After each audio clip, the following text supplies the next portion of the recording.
Okay, it's good morning and good afternoon, everyone, from all over the world in this room and audience on the Facebook Live. So welcome to 2020 Flyway Youth Forums. I'm Hasan Do, Program Officer of the East Asia Australasian Flyway Partnership Secretariat, and I will be the moderator for today, day one, on behalf of our organizing teams. So first of all, hope everyone is fine and safe, well, from the COVID-19. So despite this pandemic, I'm very glad that we could still enjoy this moment together for this weekend and next weekend. So thank you again for your participation and for your passion, energy, yes, to be here in our Zoom room and on our Facebook. So before we move on, we'd like to give a brief housekeeping note to guide you on the technical matters in our forum platform Zoom today. So please see the screens now showing in. So first, please rename your Zoom profile with your name and your country. Second, to avoid any distraction, please mute yourself. So the technical team will control all the microphone, the function. Third, to ask question or leave comment, use the chat in the bottom of the Zoom application, and your comment for the keynote speaker or any speaker will be shared with them later. And then lastly, kindly note this session is being recorded. So if you don't want to appear on our recording and video, please turn off your video and use the chat room box. Thank you. And then also, I just wanted to let you know that today's session is now live stream on our EAAFP Facebook. So you can share the live stream thread to your Facebook page or to your friend and group to reach out to more people. Thank you for the cooperation. And okay, let me start. Before moving to the official session, so taking this chance, we would like to acknowledge our amazing supporter making this forum happen. First of all, thanks to our EAAFP partner, Hansai Foundation, as a sponsor. Also, thanks to our 6 advisors, Ms. Tomoko Ichikawa from the Ministry of Environment Japan and Ms. Mika Tan from the ASEAN Center for Biodiversity, and Mr. Chris Roston from the Whitefall and Wetland Trust, Mr. Sosung-o, the Ramsar Regional Center, East Asia, Mr. Mark Rakinos from the Global Youth Biodiversity Network, Southeast Asia Office, and Ms. Haejong Yang from the Gyeongsangnam-do Ramsar Environmental Foundation, who helped to save the concept note and program for the whole this forum. Thank you again. And a huge thanks to the all speaker, facilitator, and moderator who we will miss soon. Also, lastly, I also shouldn't miss our organizing team, very amazing organizing team who are working behind the scenes now. So although you cannot see them, they are sitting with me now at our office. So let me quickly introduce our team here. So from EAAFP Secretariat, Vivian, Jisoo, Semi, and Tino are here with us in South Korea. And from YEW, we have Nick, Gap, and Elise currently in the United States are here with us as well, but not with us at the office. So we couldn't really, we only could be here with all the support and help of so many people for the last 4 months. It was a long journey, but we're really happy that it is happened now. So thanks once again. Okay, so let me see quickly how many people we are now. I think Facebook we have around 20 people, and on Zoom so we have I think around 100 people. Okay, moving on. So let me quickly the rundown of today for your grab of the days. We will have an official ceremony for 30 minutes and then give an introduction on the Flyway Youth Forum program, and the briefly lecture on the wetland and migratory bird, and give another intro of co-organizers, EAAFP and YEW for another 40 minutes. So the session will be the total 4 hours, and then after the opening ceremony and introduction, we'll have a short break, and then we'll return back to this room and continue our forum with a session of the youth presentation by amazing youth speakers. So today we don't have the break room, so you should join to this room again. So the youth presentation will split into two parts, with the full speaker first and then followed by another full speaker. So at the end, after the whole youth speakers, we will have the recap and summary and housekeeping note for the day one.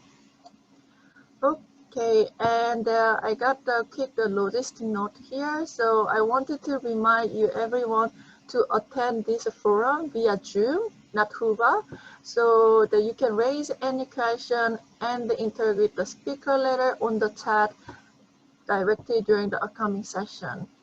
Okay, and then I also get another note. So if you log out from the Zoom now or during the break time, just to make sure that you should sign in again to join it. Okay, then we will click that you to join the Zoom again. Okay, and then last note. Okay, so this is, sorry for that. Okay, so let's move. So let's start our first ever Flyway Youth Forum with the opening ceremony first.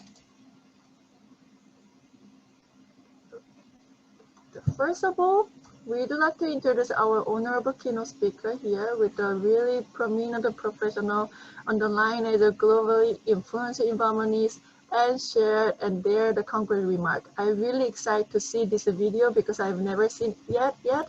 So I wanted to really introduce this really honorable guest today, Dr. Jane Goodall, the founder of the Jane Goodall Institute and Roots and Shoot as our first keynote speaker. As you already know, she is very known for her long-term research on the chimpanzee of the Gombe Stream National Park in Tanzania. And in 1988, the Jane Goodall Institute UK was founded, first of all, and then started program for youth. In 1991, Jane and the 16 Tanzania students found the Jane Goodall Roots and Shoot as a global environment and humanitarian education program for youth. So thank you for the Dr. Jane Goodall support. So please stay tuned. So let us see her message now.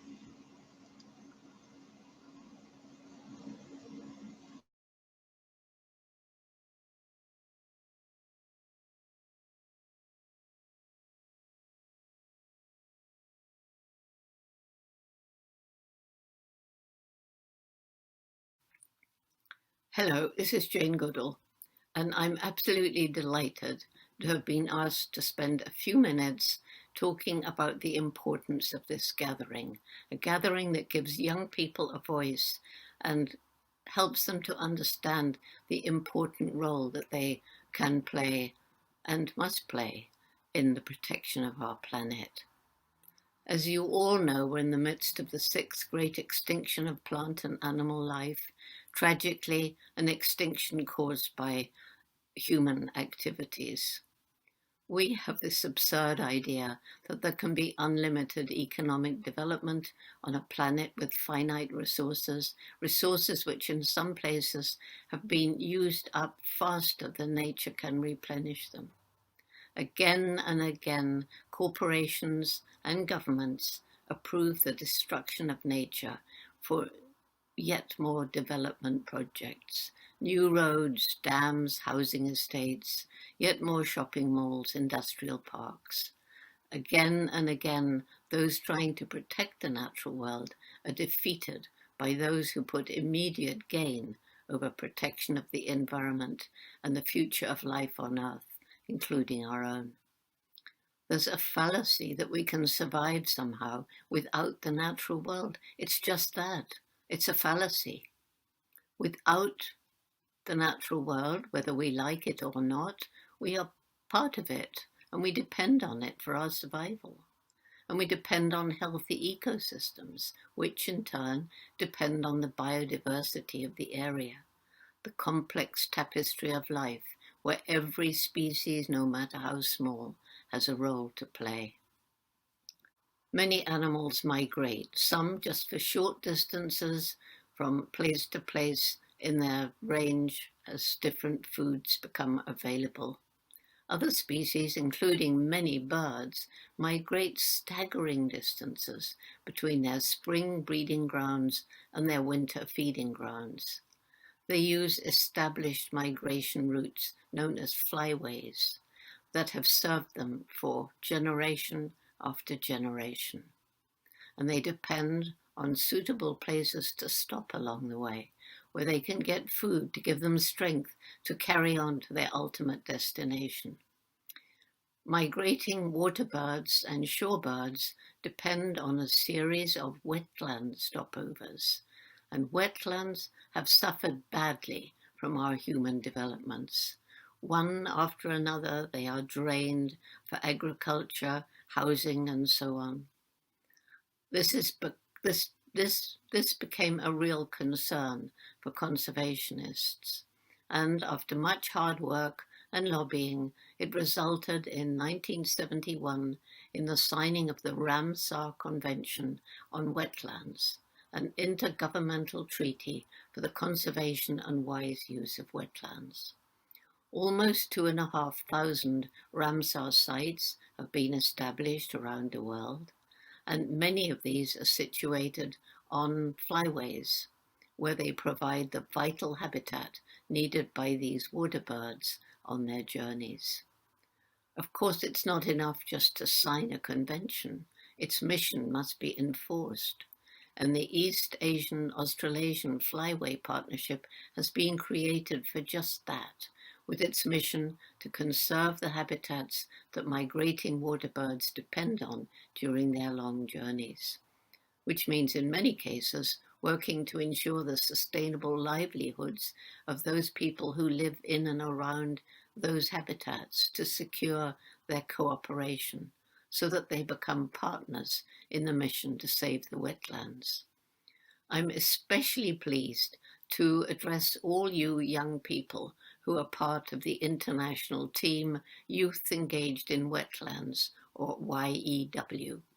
It's your commitment to the goals of the Ramsar Convention, your energy and passion to protect the waterbirds and their flyways that gives me hope for the future of our planet. I hope this is a very successful meeting. Thank you.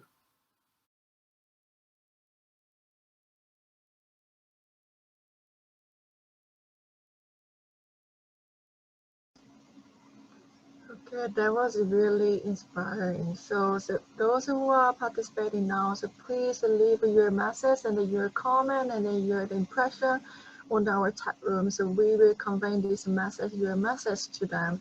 And then I can see so many people now already start to writing some the introduction. Yeah, please keep using the chat room to enter each other. So without ado, let me introduce our next keynote speakers. So we are very honored to introduce Ms. Marta Rojas Urrego, the Secretary General of the Ramsar Convention Secretariat. So she was very supportive of this forum and accepted being a keynote speaker when we invite her. So with her very, very good support, so we get this keynote speech. Before we play the speech, let me introduce her background a little bit more. So before her joining the Ramsar Convention in 2016, she was head of the Global Advocacy and Acting Deputy Secretary General of the CARE International, and she has worked for the IUCN for more than 10 years. Before that, she worked as the director of the National Park of Colombia and the FAO and the National Foundation in Colombia. So she has a lot of the ground and then really driven the leadership at the Ramsar Convention Secretariat now. So maybe some of you want to be like her in the future. So she's really definitely a role model for the many young people. So let us see her message for this time. So let us play the video. I would like to congratulate the East Asian Australasian Flyway Partnership and Youth Engaged in Wetlands on hosting the first virtual Flyway Youth Forum. This is a great initiative to strengthen the engagement of young people in the conservation of wetlands and to champion their role as future environmental leaders. A network of healthy wetlands is essential in supporting 50 billion migratory birds during their migration. They stop at these critical sites to get water and food and to rest. Wetlands are important for migratory birds, but they also host remarkable wider biodiversity. 40% of all species live or breed in wetlands. They are also our life support systems, providing us with water, food, protection from floods, droughts, and storms, and livelihoods for over 1 billion people. We know today that we have lost 87% of the world's wetlands since 1900, and that we are losing them faster than forests, making them the most threatened ecosystem. As wetlands disappear, 1 million species, including migratory birds, face the risk of extinction. Because of the extraordinary values wetlands provide to humanity, there is a huge opportunity and urgency to step up the conservation and restoration of wetlands as concrete, effective, and feasible solutions to the loss of biodiversity, to adapt and mitigate climate change, and to secure our sustainable future. Every action is needed at the global, national, regional, and local levels, and every action led by an organization or an individual is important. I am thrilled to see more young people across the world involved in the implementation of the Convention. We see young people being active in the designation of wetlands of international importance, in wetland management and restoration, in education, in public awareness campaigns, and working to promote wise use of wetlands for income-earning activities. We see a huge youth engagement in our annual global campaign, World Wetlands Day, on the 2nd of February each year. Since its establishment in 2006, the East Asian Australasian Flyway Partnership, which is also a Ramsar regional initiative, has been particularly active in enhancing the implementation of the Convention as a platform through which contracting parties can collaborate more effectively to manage wetlands as a network of sites on the Flyway. The partnership has been supporting youth in various ways, such as by supporting the first Asia Youth Green Leader Conference, hosted by Gyeongsang Nyandu Ramsar Environmental Foundation in 2018, at which 44 students from across the world were invited to share their experiences and know-how in wetlands conservation. The youth engaged in wetlands is another example of a dynamic network of young individuals being active in wetlands conservation. Youth engaged in wetlands was also very active at the 13th Conference of the Contracting Parties in Dubai in 2018. And I am thrilled to see this collaboration between your organization. This important forum will serve as a platform to strengthen your networks, to share experiences at the national and global levels, to build capacities through training sessions related to conservation and the management of wetlands.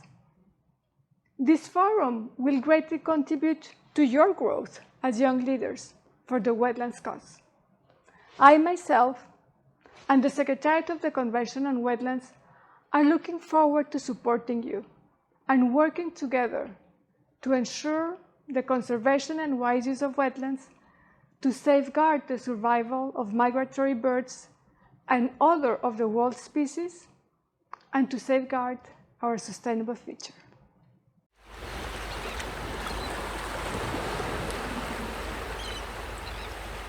Okay, thank you very much. And sorry for the technical problems that happened internally. I think there was some logging problem. So please, we are seeking for your understanding.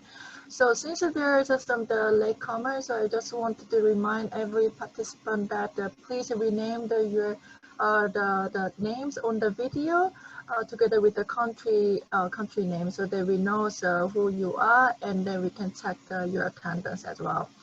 Okay, so great message. So thank you again for the Ramsar Convention Secretariat, and it's one of our EAAFP partner. So for the last message, I would like to share a special message by my boss, our active supporter for this event. So Chief Executive of the EAAFP Secretariat, Mr. Doug Watkins, to mark the opening of this Flyway Youth Forum. Distinguished speakers, trainers, and our future leading stars. As the Chief Executive of the East Asian Australasian Flyway Partnership Secretariat, it is a great honour to welcome you today to this first ever Flyway Youth Forum. On behalf of the Partnership Secretariat, I would like to express my genuine appreciation first for our co-host, Youth Engaged in Wetlands, our Secretariat organising team, advisors, trainers, speakers, facilitators, technical supporters, and our key sponsor, Hans Seidel Foundation, and all the participants who have enabled us to open this remarkable Flyway Youth Forum despite the COVID pandemic situation. Without your contributions, we wouldn't be able to hold this forum. When we discussed the organisation of this forum targeting youth early this year, we agonised if this virtual event could be well received for participation and organisation. But seeing over 100 participants here online today proves that we have a lot of like-minded people with passion to conserve nature. Observing the increase in inspirational and innovative youth around the world, we believe that youth need to be a key stakeholder and be key actors to drive change for a better world working in harmony with nature and where wetlands and the species that depend on them are valued and respected. All concerted efforts have contributed to making this event happen. On behalf of the Secretariat, I'd like to sincerely appreciate all contributors and in particular our EAAFP partners. The partnership was launched in 2006 to conserve migratory water birds, ensure the sustainable management of their habitat and the livelihoods of local people that depend on these sites. To date, the partnership has 39 partners, including 18 of the 22 countries across the Flyway, international and regional organisations, NGOs and the private sector.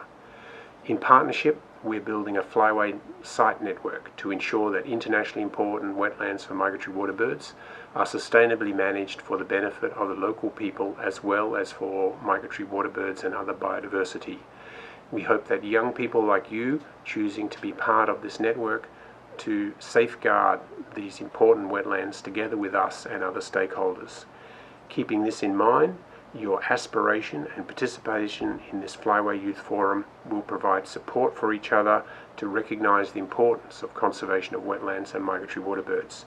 To conserve the habitats and nature worldwide, this forum will share knowledge and experience with amazing speakers, trainers, and also amongst yourselves around the world. Once again, I sincerely welcome and thank all of you here today for your commitment to engaging in the conservation of migratory water birds and wetlands. I wish you a wonderful, unforgettable Flyway Youth Forum. Thank you. Thank you very much, Mr. Watkins, our boss, and he has really supported us for this forum. So thank you again.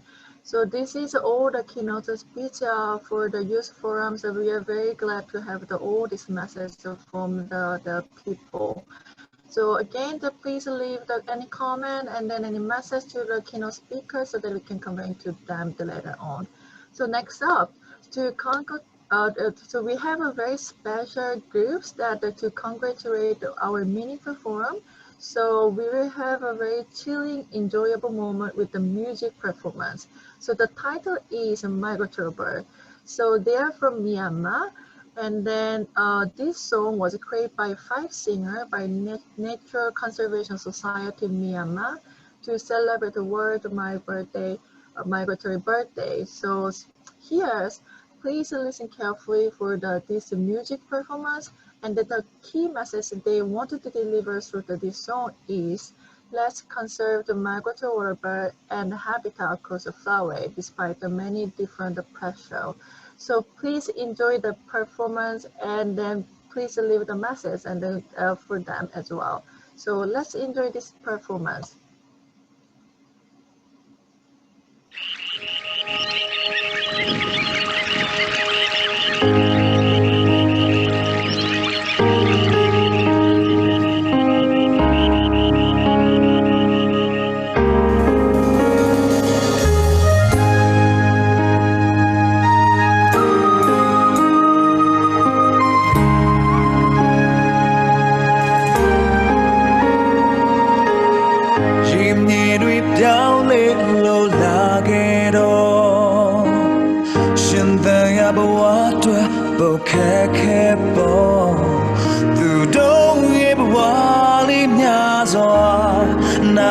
တွေပြောင်းဆုံးတော့မလားဘိုင်ထောင်ချီဝေးခြင်းကိုပြတ်တန်းသွားဘာမြေပြည့်ရရမပြောင်းရွှေ့နေခဲ့ရတာရှင်သာနိုင်မှုထပ်ပါခက်ခဲလာတဲ့ဒီဘဝကြီးလာမှာဘာဝရဲ့ပြီးဆိုတော့ခါတွေကြမှာလူသားများချင်းချောင်းအန်ရဲ့တွေကြပြောင်းဆုံးလို့တော့မလားမျောလင်းစရာမရှိတော့ပြီလားဒီဖေးမဆိုဒီကလေးများဘာဝရဲ့ပြီးတဲ့ဒီလာတရား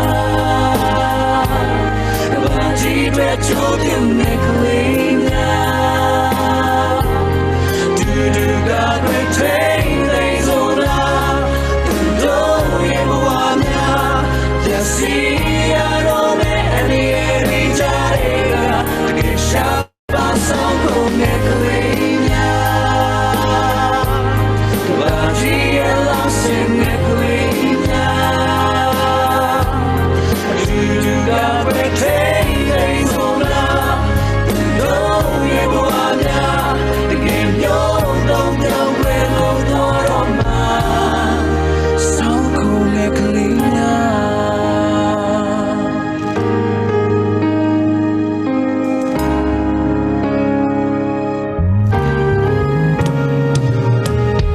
ရင်မြေတွေပြောင်းလဲလို့လာခဲ့တော့ရှစ်တန်ရဘဝအတွက်ပိုခက်ခဲပေါ်သူတို့ရဲ့ဘဝလေးများစွာနာကတွေပြောင်းဆုံးတော့မလား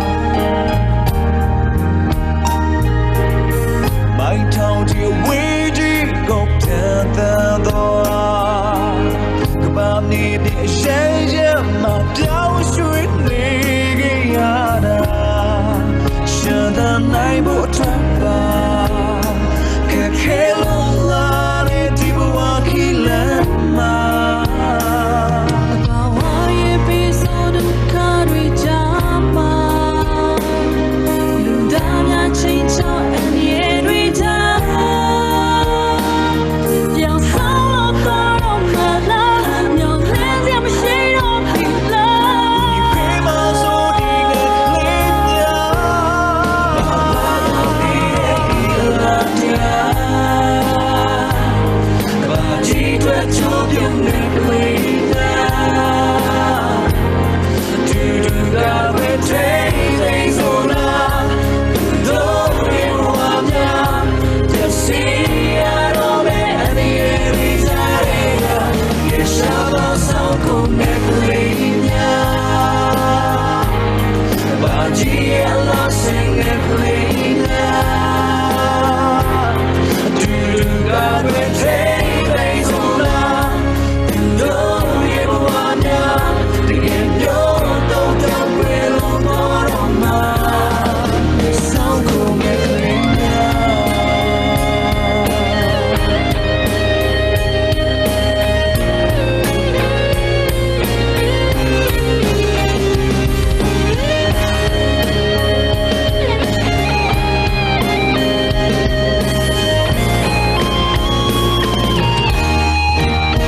ဝါကပေးတဲ့လာတရားကဘာကြီးတွေကြိုးပြုံးနေကလေးများအတူတူကခွေထိန်သိမ်းစိုးလားတို့ရဲ့ဘဝများပြည့်စည်ရတော့မယ့်အနေနဲ့ကြားတဲ့ကရှာပါဆောင်နေကလေးများဘာကြီးအလောစင်နေကလေးများတူတူကပဲထိန်သိမ်းစိုးလားတို့ရဲ့ဘဝများတကယ်မျိုးတော့ပြောင်းလဲလို့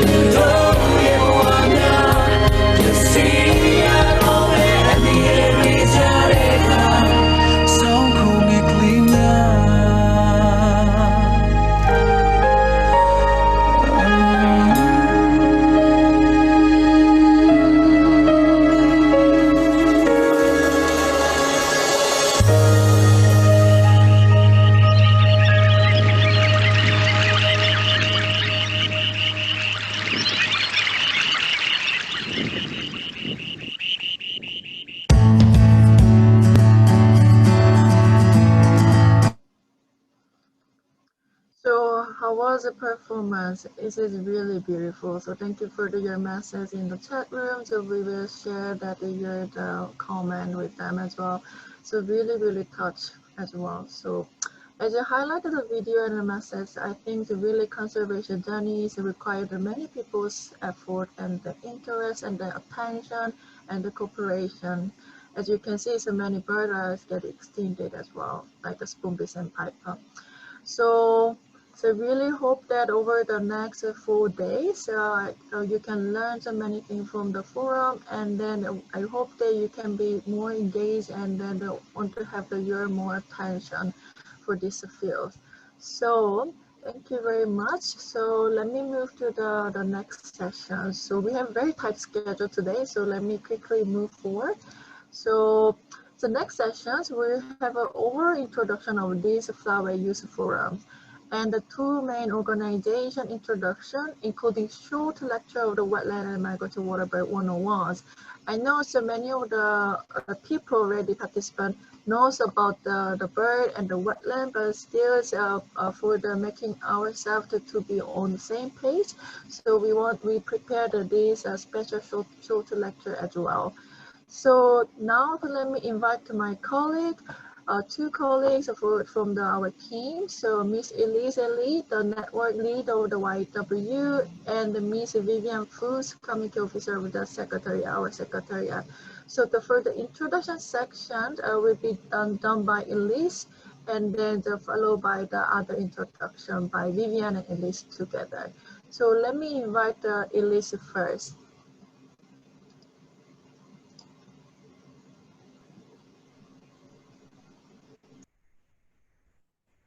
Oops, sorry. Hello, everyone. Just trying to get everything sorted. Okay.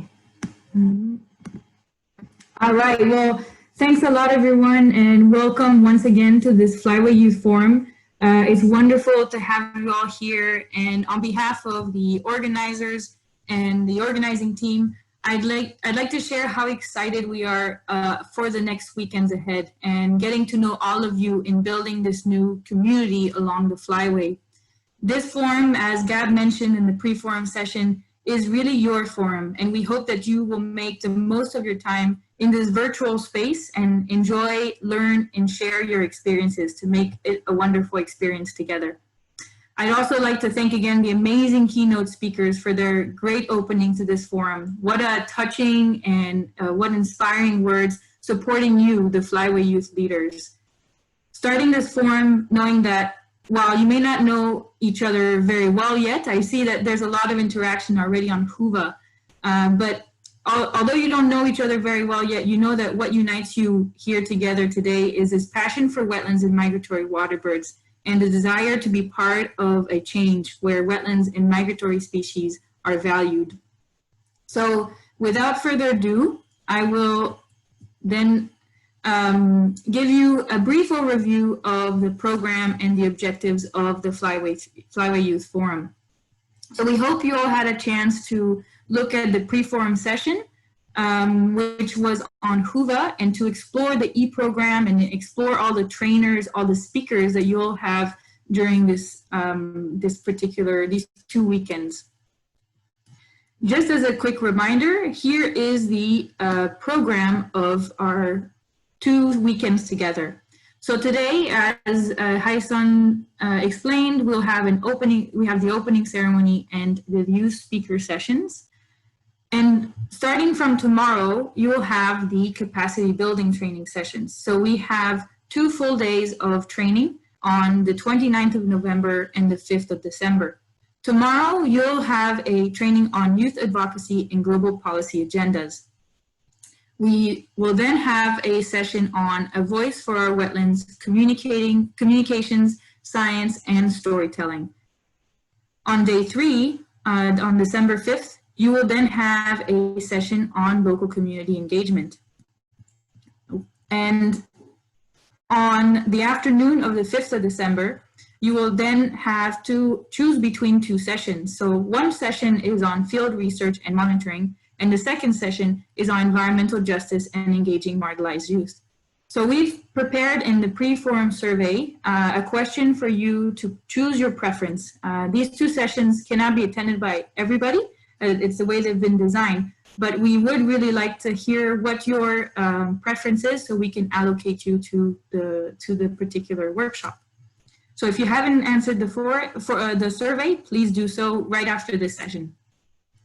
And finally, on December 6th, on the last day of this forum, we will then have a Flyway World Cafe, which you'll get to know a little bit more about during the week. And trying to get this Flyway Youth Forum from discussion to action, we'll have a few sessions to help us work through what we want to do after this forum finishes.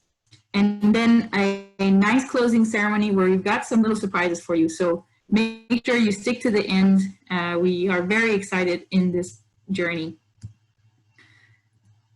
So the Flyway Youth Forum has been designed around 4 main objectives, and we want to share these objectives with you so that you can also see what it was designed for, and so that you can also explain to us what your objectives are for the Flyway Youth Forum.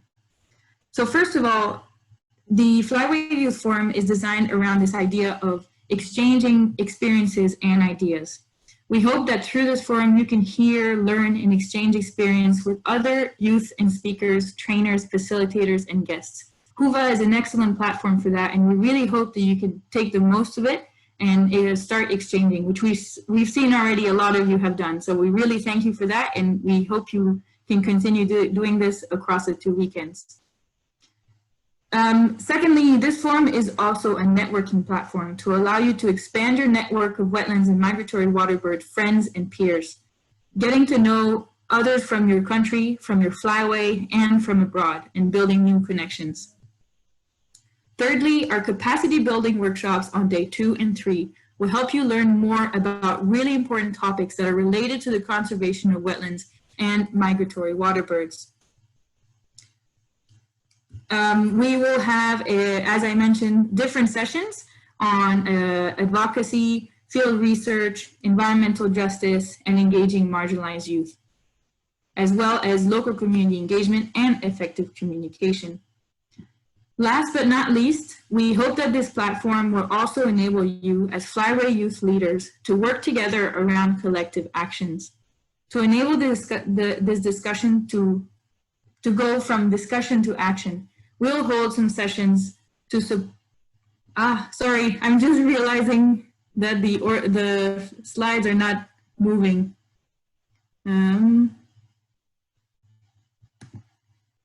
Sorry, little technical problem. That's strange. Let's try again. Thanks, Jisoo, for letting me know.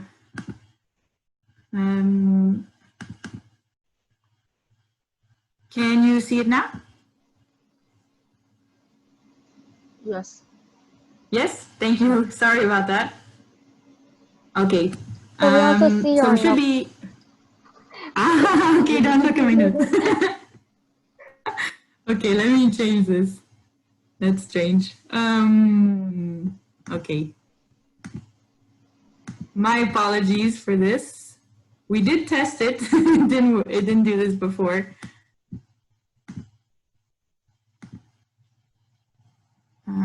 I'm going to share it this way. Okay. Can you see my slides? Yeah, it works now. Thank you very much. Sorry about that. All right, so the last point was on collective action and making sure that we together can move from discussion to action. So we encourage you as of now to start thinking of what you want to do after the forum. And as one of the first advocacy actions that results from this forum, we also invite you to contribute to drafting the Flyway Forum Declaration. So we've also asked you to send us your personal objectives through the pre-forum survey, and we'll do our best to tailor this forum to your needs. So if you haven't answered the survey yet, please do so after this session. You can also indicate to us if you're interested in being part of the drafting team for the declaration. Make sure you check out the e-program where you can learn a lot more about the speakers and the trainers. So now I'll give you a quick overview of our introduction to wetlands. As Hai-sun explained, we know that a lot of us come from different backgrounds, so we thought it was a good idea to have a little brief introduction about what are wetlands and also migratory water birds. So this is Wetlands 101. So first of all, all of us here today will have heard a little bit at least about wetlands. And I imagine that you might have a specific idea of what a wetland looks like. But let's go back down to the basics to explore what makes a wetland and what counts as a wetland. So here in these pictures, you have different types of ecosystems. And we got peatlands, mangroves, marshes, glacier lakes, rivers, underground lakes, coral reefs, and floodplains. All these ecosystems have something in common, and that's water. It's the presence of water. So according to the Ramsar Convention, any land area saturated or flooded with water, whether permanently or temporarily, naturally or man-made, is a wetland. So all these pictures of these different ecosystems are wetlands. And you can share with us in the chat box whether that's very different to you, what you expected from the definition of wetlands. Wetlands typically tend to have a connotation of a swampy, marshy area, but all of you, since a lot of you are connected to wetlands through water birds, may know wetlands in a different way. So why are wetlands so important? Wetlands provide a number of ecosystem services to people and the environment. For instance, wetlands are critically important as climate change solutions, thanks to their capacity to sequester carbon. There are different types of wetlands that have this capacity, but if we just focus on peatlands, for example, they store 30% of land-based carbon, and as such is an important climate change solution. Wetlands are also critically important for controlling flooding, as they absorb and store water in large quantities and act as important buffers for coastlines and communities living along the coast. Wetlands are also critically important as they filter waste and pollutant from the water and can improve air quality. Wetlands, as you have heard from the Secretary General of Ramsar Convention, are critically important also for the livelihoods of over 1 billion people that are making a living from wetlands. Wetlands provide drinking water and food and are really important areas for recreation. Wetlands are also critically important hotspots for biodiversity. As you can see here, 40% of all species live or breed in wetlands, meaning that 40% of all species on Earth depend, at least for one part of their life cycle, on wetlands. And wetlands are of great cultural importance for people and communities, including indigenous peoples. Natural features of wetlands often have cultural and spiritual values. Wetlands are often associated with long-standing cultural practices that have enabled human societies to thrive using nature in a sustainable way. Wetlands are also a testimony of a long history of interaction between nature and people. Cultural practices and traditions can play a significant role in the conservation and wise use of wetlands. Now let me tell you a little bit more about the Ramsar Convention on Wetlands. As you will have heard at first with Jane Goodall, who explained the importance of the Ramsar Convention created in 1971, and then by Secretary General herself. The Ramsar Convention is really the global platform for different stakeholders, governments, to come together, to work together to address the issues of wetland loss and work towards their conservation. The mission of the Ramsar Convention is the conservation and wise use of all wetlands through local and national actions and international cooperation as a contribution towards achieving the Sustainable Development Goals. Now you may wonder why it's called Ramsar. It's not an acronym. It comes from the name of the city in which it was signed on the 2nd of February in 1971. The city is named Ramsar and it's in Iran. The idea of the Ramsar Convention came about from the initial preoccupation of ornithologists from all around the world as they noticed a drastic decline in waterbird species due to the degradation of their habitats, wetlands, back in the 1960s. A few years later, they established that a global treaty was needed in order to save wetlands and their species. And that's why in next February 2021 is the 50th anniversary of the Ramsar Convention. So the Ramsar Convention is celebrating its half a century of striving and working towards the conservation and wise use of wetlands. Now, the work of the convention and the work of all of us is as important as ever. The wetlands are declining at an unprecedented rate. We're losing wetlands 3 times faster than we are losing forests. In fact, we have lost 87% of wetlands since the 1700s. And this is accelerated as we went in the industrial period. And we've lost 30% of wetlands since the 1970s. And as we've seen the multiple values and multiple services that wetlands provide, this decline has huge impacts on the way, on our sustainable livelihoods, on our sustainable life on Earth. Now, what are the main drivers that are driving this wetland loss? The main drivers are major land use changes, water diversion, infrastructure development, climate change, air and water pollution, as well as invasive species. Now, I've picked a few newspaper headlines that are documenting human-induced wetland loss and destruction.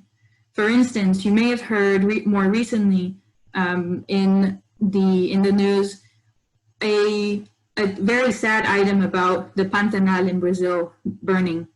This was happening between January and July this year, and it was the world's largest tropical wetland that was on fire, and it has destroyed 12,000 square kilometers.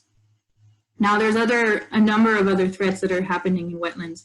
These are a few examples, including, for example, the pollution of waterways, but also the weakening of environmental regulations and laws that make pollution and make wetlands even more vulnerable to pollution and different types of threats. Now, another issue that is seriously impacting wetlands is climate change. In fact, wetlands are both the victims and also contributors to climate change if the wetlands are degraded. Permafrost, for example, is present in some parts of the world, and as we notice the permafrost thawing in some areas, it is a consequence of climate change, but in fact, by thawing, the permafrost is releasing some potent greenhouse gases such as carbon dioxide and methane. So this is a critical issue, and wetland degradation must be addressed as a way to, we need to resolve it in order to help solve climate change also. So we are not powerless in the face of wetland loss. We can do something about it. And the Global Wetland Outlook prepared by the Ramsar Convention in 2018 highlights some of the key actions that need to be taken in order for wetland loss to be reversed. First of all, the protection of wetlands and Ramsar sites needs to be enhanced. Secondly, wetlands need to be better integrated into development planning and action. We have to have stronger legal and policy and arrangements so that wetland loss does not continue. Guidance does exist, and it needs to be implemented in order to achieve the wise use of wetlands.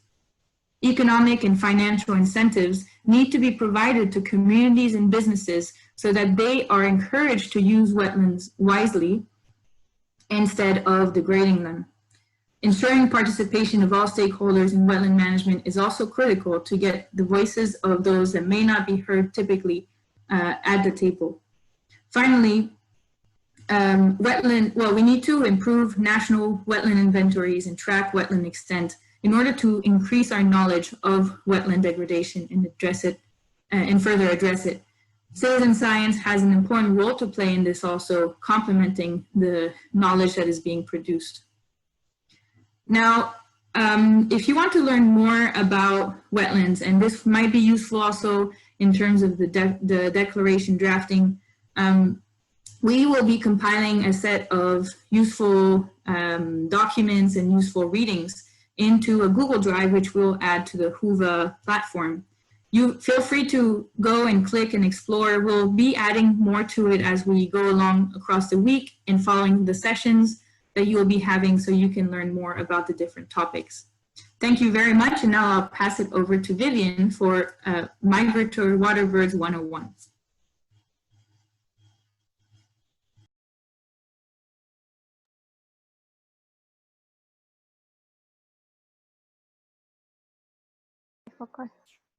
I forgot to unmute myself. Okay. Wow, thank you very much to Elise, your really great and very precise presentation. So if there is no wetlands, there will be no migratory water birds. So the next 101 will be me from the EAAFP Secretariat. I'm the communication officer, to explain and introduce to you about the migratory water birds. So first of all, what are water birds? We know birds, but what are water birds? So in general, they are species of birds that are ecologically dependent on wetlands. So you may have seen a lot of them. Maybe it's near you, your home. There is some of the examples of the water birds. And maybe you have seen cranes here. You may have seen egret and herons. Some of you may see a lot of small shorebirds. They like to in clumps and be a big flock. They like to stay with each other. We may also see ducks and geese. They are also kind of water birds. There are also some species like this, the snipes and seabirds. They are also water birds, and we have a lot of other taxa like cormorants, like storks, like others. So these are some of the examples. And I saw there are lots of good photos on the Whova sharing. So please go and then share your photos and the birds that you see. The next is what are migratory birds? There are several definitions. I'm just picking one that is generally using ecological definition about migratory birds. So migratory birds are species where a substantial proportion of the global or a regional population makes regular cyclical movements beyond the breeding range with predictable timing and destinations. So it doesn't need to be, sometimes it can be short. It can be between the top of the mountain or the foot of the mountain. So that's why for the migratory birds, for better protection, according to the Convention on Migratory Species, they have another definition that says migratory birds are the entire population or any geographically separate parts of the population of any species or lower taxon of wild birds. A significant proportion of those members cyclically and predictably cross one or more national jurisdictional boundaries. So CMS definition is more emphasizing about the cross-boundary between nations. And how far do migratory birds can do? So we know actually the bird species that can travel the furthest is the Arctic tern, which travel from North Pole to the South Pole every year. But here I would like to introduce an example called the great knot here in the photo. This is a very unique species in our flyway. And it is now as an endangered species according listed by the IUCN. So this little bird is actually just slightly larger than my palm size. It can fly from, its breeding range is from the Russia Far East. And then they will go down to the south where it's the Yellow Sea region, and it is their main stopover site. And then they will continue to go down to the wintering ground in the Southeast Asia and Australia. So just this palm-sized bird, really small one, it can travel over 10,000 kilometers. And I will explain more about the migratory birds. Also using the great knots as an example. So each year they are breeding in the Russia Far East. When autumn comes, when it's getting colder and the wetlands and the water got frozen, there are no food, so they have to migrate to the warmer south. And during this autumn migration, they have to stop over in different sites along the coast. And then finally, they will spend their winter breeding wintering in Australia and Southeast Asia. And when spring comes, they have to fly all over all the 10,000 kilometers again back to the breeding ground in Russia. So that means all the migratory birds, they have to fly twice a year for this long journey. And this is not an easy task for a small bird like that. So we now understand about the life cycle of a migratory water birds, and we know that each year they have to fly twice between the breeding ground and the wintering ground. And the routes that the migratory birds travel on an annual basis are known as flyways. So here you can see there are roughly 9 major flyways of the world. And in the middle is the East Asian Australasian Flyway, which is where I'm based now. And you can see there are other boundaries. The birds are traveling from, let's say from the East Asian Australasian Flyway, it stretches from the Far East Russia and Alaska in the USA, all the way passing through Mongolia, Japan, China, South Korea, North Korea, Southeast Asia, Australia, and New Zealand. And on these routes, you can see they sometimes may not just following this boundary. This red line is just a rough idea. It doesn't mean that the birds will go back when they touch the line, because birds travel without boundaries. That's why you see there are so many overlapping boundaries of different flyways. And that explains why sometimes we have species in our flyway can appear in other flyways. And still, there are scientists getting to know more about the migration, these behavior and the ecology and all this science behind the migratory birds. Elise told us a lot about the wetlands, and all the water birds live and depends on the wetlands, otherwise they will die. And they need different types of habitats of wetlands. Even though it's the same species, they may depend on different types of habitats of wetlands at different stages of their life cycle. Let's say in the top left corner here, you will see this is the Arctic tundra in Alaska. And this is where the migratory birds are breeding.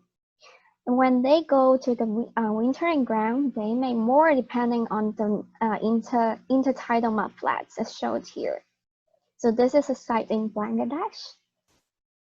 Many of them, especially the seabird, they may choose to live on the islands because there will be less disturbance, and they were evolved to depending on the islands on the sea. Also, some of them may also need trees. Like this is an example of the roosting sites of egrets taken in Hong Kong is an egret tree. That means we are not just focusing on one type of wetlands. And if there is a disruption in this type of wetland, that means not just only one species. There are a lot other species with the water birds and other organisms, living creatures that depending or living synchronizing in the same habitats with them will also be affected. Just mentioning that there are different creatures in the same habitat, and you can see this simple diagram can tell us why, even if we go to the mudflat, there are so many different species. And this is the beauty of the evolution. Each species were evolved to adapt to different habitats, and even in the same habitat, they evolved to, let's say in the migratory birds here, their beaks were evolved to adapt to different different food items. So that is why we see in some birds they have longer bill, they have different shapes. Some are like they can swim, they have webs. Some have longer legs, some have shorter legs. So these are really showing the evolution beauty of the creature, the biodiversity in the world. So next, I would like to brief more about what's happening in the flyways for the migratory water birds. As I'm from the EAAFP, of course, I'm going to talk more about the East Asian Australasian flyway. So in this flyway, we have 15 million migratory water birds from 210 species, more than 210 species. 36 of them are globally threatened and 19 of them are near threatened. And I will talk about how do we know whether they are globally threatened or how do we say, make the status, assess the status later on. In this graph, you can see our flyway, we have the longest bar, but this is not something that we can be proud of because it sets, actually our flyway has the highest proportion of globally threatened species, which means our water birds in our flyway are facing more threats than the other flyway. And next, I'm going to talk about what kind of threats that the migratory water birds are facing. It's so similar to what Elise has mentioned about what are the threats in the what are making the wetlands disappearing. So first of all, for the habitats, habitat loss and fragmentation. As you can imagine, birds, people may always say birds can fly. If the sites are gone, they can fly to another one. But the fact is, there are like millions of years of an evolution for the birds to migrate. And some of them are really loyal to a site. We have studies and we have many examples that one migratory water bird, a particular one, that they can fly back to the same spot, same fish pond every year. So that means if these sites that they used to go and they're so familiar with is gone, then they will be dying. And if you can imagine yourself driving a car in a highway and you are starting to running out of fuel, gas fuel in your car, you remember there is a site, a gas station along the highway that you can charge up your car. But then when you reach out to that gas station, you found that, oh, the gas station is actually just shut down. So you think, okay, maybe I should go to the next one. And then you found that there is lack of the fuel that you need. So that means you have to go on with really low energy for your car and you will be really worrying. And somehow some of the cars, as you can see in the highway, it's also happened that it will break down, it will stop. Yeah, so it's the same as the migratory water birds. And that is why we need to conserve all these habitats so that they can go to the fueling station, the gas station for the migratory birds. And for the habitat loss, mainly reclamation of the mudflats, changing land use for agriculture and agriculture. These are examples for habitat loss and fragmentation. And moving next, there is, as you see in this photo here, it's quite nice grassland, right? But this is it's called invasive species. So this is also another threat to migratory birds and deteriorating a wetlands, because for birds like this, they only like to stand on bare lands. They don't like this grassland here. And the invasive species in this photo here, it shows the Spartina cod grass, which is grass that can spread really quickly in short time and covering the bare land in the mudflats. So this deterioration of the mudflat is not good for the migratory birds. Some other examples of invasive species, they may drive the local species away from the and being displaced by these exotic and invasive species. Pollution is another threat. Some of them may be direct impact to the birds because that can be causing poisoning. Many of them may be just indirect impact, or the impacts may be accumulative. So it takes a long time to make them die, or there may be some impact on the breeding ecology. They may have low breeding rates, the fertility, or even the survivorship of the young chicks may be very low. So I remember a few years ago, there was a really good documentary called The Albatross. It's displayed how the albatross babies were died of starvation. Their stomach are all full, but they are not full because of the food they need. It's all full of plastic litter in the stomach. So the pollution is also another issue for the migratory birds. Next will be hunting. Still at this moment, we still have egg collection, mist nets, poisons, gunshots. They are still rampant in some parts of the flyway. Elise also mentioned about climate change. Many people may think, oh, this impact may mainly impacting those in the Arctic region, but the fact is it is not. A recent paper, it's also showing that the water birds are also impacted by increasing temperature in the tropic region.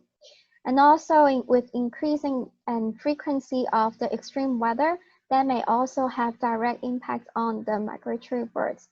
That may also have like disrupting the seasonality and cycle of the food availability, affecting the signal for the birds to start migration. So all this will be impact for the migration of birds. And we have a lot other threats. For example, like human disturbance. These are examples of people digging out the shellfish in mudflats, over harvesting, bird collision on wind farm, windmills, and glass buildings with glasses. So there are lots that we need to be understanding, but we are not yet there to understand what are the drivers for these migratory water birds to decline, and we had to look for a solution for every of the threats. I mentioned earlier that there are some globally threatened species, and how are we assessing which species we should prioritize to save them? So yeah, IUCN is the authority for assessing all the species in the world. They did global assessment for all the species in the world together with experts and researchers. And this work will also depend on the experts, but also all of us, and we can also contribute for monitoring the status of these migratory water birds. And in this spectrum, you can see more towards the left, it means the higher risk of extinction of the species, and like less concern or less risk for the birds, for the species to go extinct when the spectrum going to the right. So critically endangered and vulnerables are regarded as globally threatened. But it doesn't mean that we have to ignore the other status. And why are we caring about the migratory birds?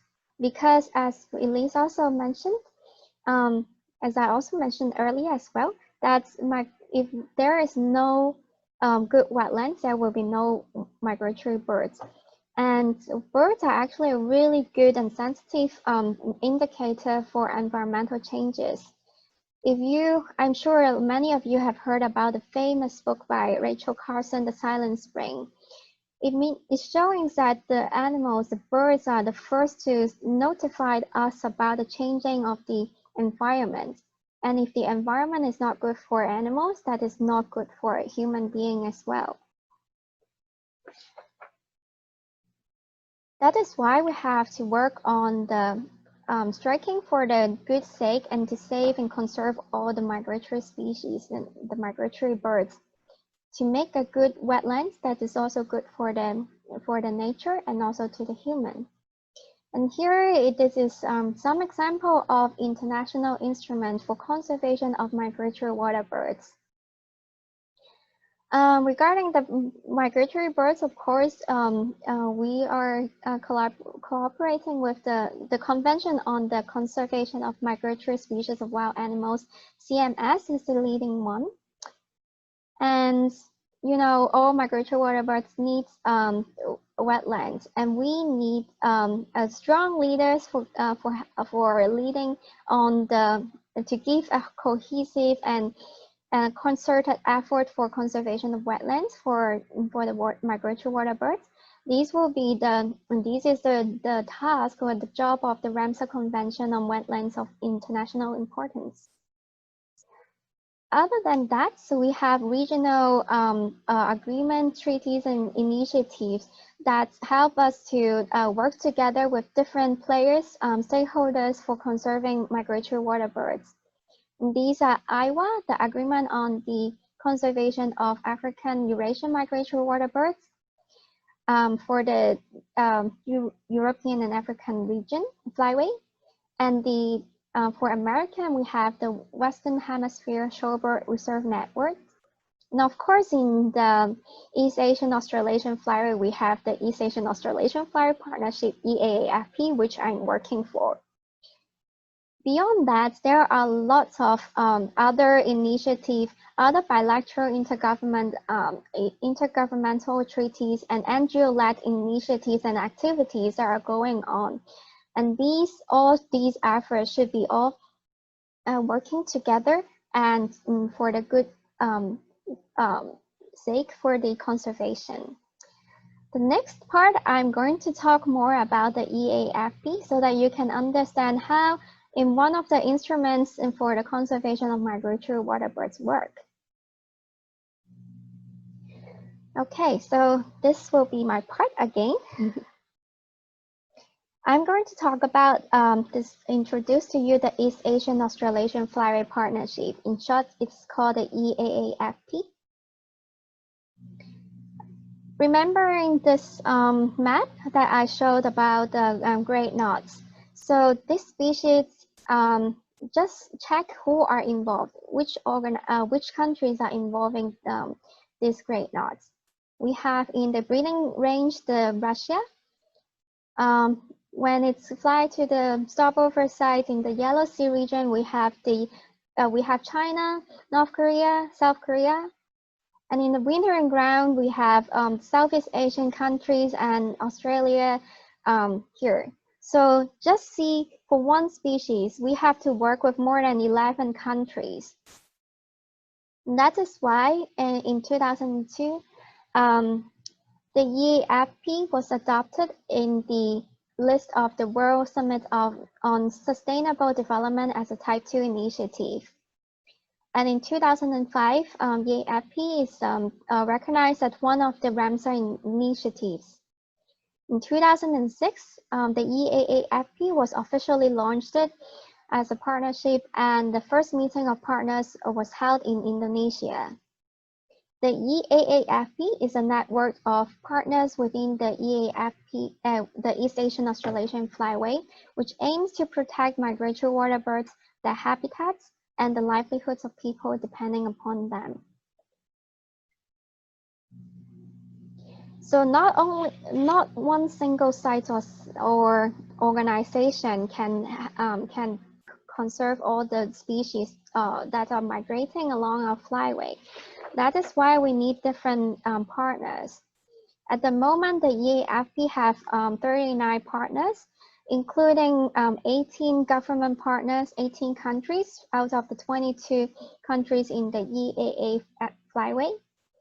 We also have 6 intergovernmental organizations as our partners, including CMS, Ramsar. We also have others like CBD, ASEAN Center for Biodiversity, CAF, which is for the conservation of Arctic flora and fauna, and FAO. We also have 13 international NGOs as our partner. IUCN is also our partner, and we also have 1 private company as a partner. So EAAFP is quite a unique initiative and partnership, which we have different sectors, the government, the NGOs, and the private sector sitting all together in the same table, and they can talk equally to discuss issues about the conservation of the sites and the migratory water birds. Here in the Secretariat, we only have about 15 people, which is quite small. That means we cannot work on among ourselves for all this work for the Flyway. We need to collaborate with different stakeholders. So we have working groups and task forces. So with these working groups and task forces, we develop Flyway-wide approaches, especially on priority species and habitats to enhance conservation of migratory water birds. The EAAFP also have to establish a Flyway site network, which to make sure these sites are sustainably managed to support the survival of the migratory water birds. And the green dots here are those recognized we have selected important sites for the migratory birds. There are over 1,000 of them. And for the Flyway network sites, these sites are nominated and designated by the national partners government. And at this moment, we have 147 of them. The Flyway network site was selected based on the criteria as a Ramsar site, which means when they become a Flyway network site, they also meet the criteria as a Ramsar site. And along with this Flyway site network, we hope to provide a safe nets for the migratory water birds. But as you can see, we still have far way to go. And yeah, as I mentioned, we have different partners, but we are not just only working with those that are the 39 partners. We are working more than these. So including government, international, intergovernmental organization, international NGOs, site managers and visitor centers, and private companies. We also work really closely with the researchers and experts, school teachers and educators, local communities, citizens, media, artists, musicians, etc. We actually wanted to work with every one of them, including to work with you all. So young people is our future, and they are creative, they are energetic, they show that passion. So we really wanted to work with you, and we hope that in the next few days that you can gain more and then express what you wanted to do for the conservation of the wetlands and migratory water birds, and we hope to work with you later on. So yeah, please follow us on our social media and visit our homepage, and you can also be a volunteer of the EAAFP. And then next, I am going to pass the time to Elise for sharing about and introducing youth engaged in wetlands to you. Thank you. Great, thank you very much, Vivian, and thanks for this very interesting introduction about migratory water birds. I also learned a lot. I love the allusion to the going on a long distance and not having enough fuel in your car, and it's a lot harder if you don't have a lot of food in your tummy. So it's a very interesting presentation. Thanks a lot for that. I will give you a very brief introduction to Youth Engaged in Wetlands, and if you guys have any questions, please don't hesitate to contact me through Huva or to contact Gab and Nick, who are also in the Youth Engaging Wetlands team, very active on the hula. Next slide, please. There, perfect. Thank you very much. All right, so Youth Engaging Wetlands is an international volunteer youth network committed to the conservation and wise use of wetlands and committed to supporting the mission of the Ramsar Convention. We were established in 2018 after a lot of discussions internally and a lot of brainstorming, and it was established in 2018 in parallel to the 13th Conference of the Parties of the Ramsar Convention in Dubai, where we held a side event and also a workshop, a visioning workshop, to define what is the vision of Youth Engaging Wetlands. And following the COP13, we gathered virtually to create a strategy for Youth Engaging Wetlands for the period of 2019 to 2024. Next one.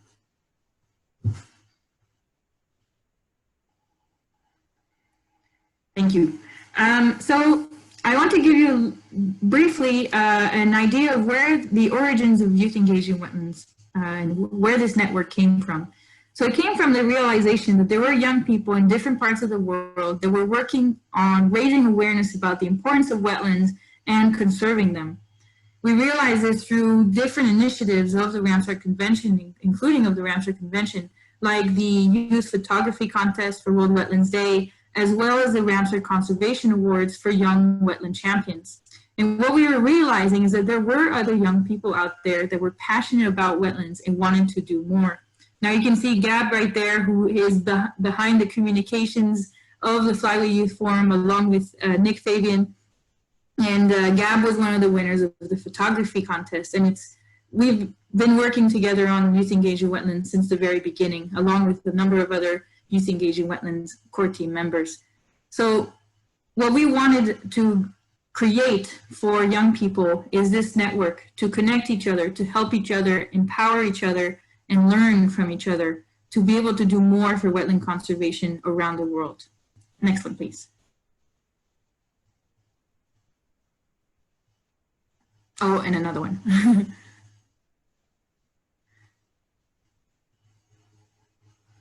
Thank you. So based on this original meeting in Dubai, Youth Engaging Wetlands mission was defined as providing a platform for young people to empower and enable them to help protect and conserve wetlands from around the world. And our 2019 to 2024 strategy is based on 4 main objectives. First of all, to have an effective network implementing and coordinating all these young people from around the world to help and support each other. Secondly, we are focusing a lot on knowledge and capacity building. We want to create a platform in order to better understand what are the challenges for young people and how can we help to address those. Thirdly, we want to increase participation of young people in decision making and to promote intergenerational cooperation. Finally, but not lastly, one of our important pillars is also communication, outreach, and networking. We want to help share the word about the importance of wetlands and their beauty, so more people can fight along their conservation. Next one, please. Now, in order to establish these objectives and to realize all these objectives, we now have a U-Core team in place since a year ago.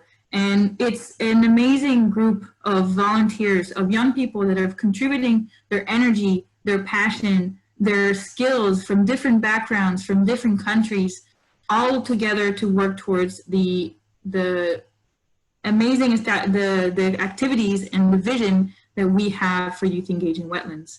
Next one, please.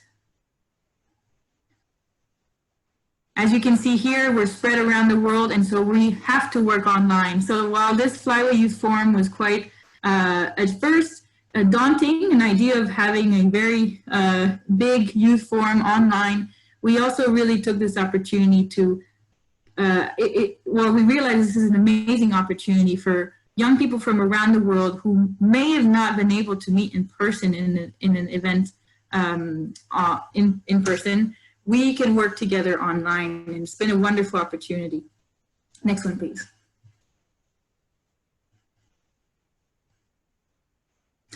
So if you want to learn more about Youth Engaging Wetlands, don't hesitate to contact me. Look at the website, youthengagingwetlands.com. Follow us on Facebook and on Twitter. You can also read a few publications that we have published in the Wetlands and Science Practice, which is the journal of the Society of Wetland Scientists.